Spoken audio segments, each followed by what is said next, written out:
আসসালামু আলাইকুম। কি অবস্থা সবার? মায়ের হাতে রান্না চ্যানেলে আপনাদের সবাইকে স্বাগতম।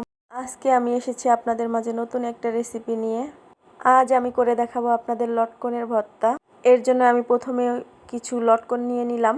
এরপর একটা লটকনের খোসা ছাড়িয়ে কোয়াগুলো নিয়ে নিলাম। আপনাদের বোঝার সুবিধার্থে আমি একটা লটকনের খোসা ছাড়িয়ে দেখিয়ে দিলাম।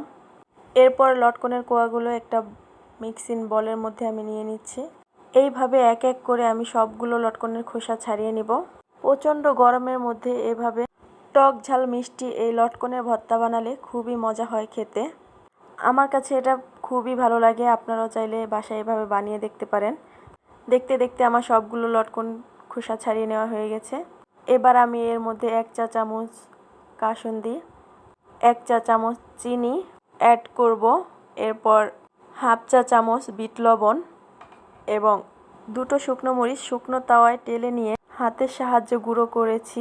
এবার আমি এই গুঁড়ো করে রাখা শুকনো মরিচগুলো দিয়ে দিলাম। এরপর হাতের সাহায্যে সুন্দর করে মেখে নিব।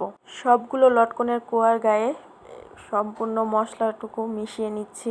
কিছু লটকনের কোয়া আমি হাত দিয়ে ভেঙে দিব, আর কিছু কোয়া আমি আস্ত রাখবো। এভাবে করে খেলে খুব মজা হয় খেতে। আমার এই ভিডিওটি যদি ভালো লেগে থাকে তাহলে আমার চ্যানেলটাকে সাবস্ক্রাইব করবেন, লাইক কমেন্ট অ্যান্ড শেয়ার করবেন। এই তো রেডি আমাদের লটকনের ভর্তা। এরপরে আমি অন্য একটা বাটিতে সার্ভ করে নিলাম। আজকে আমার ভিডিওটি এই পর্যন্তই। তখন আমার সাথে থাকার জন্য অসংখ্য ধন্যবাদ। আল্লাহ হাফেজ।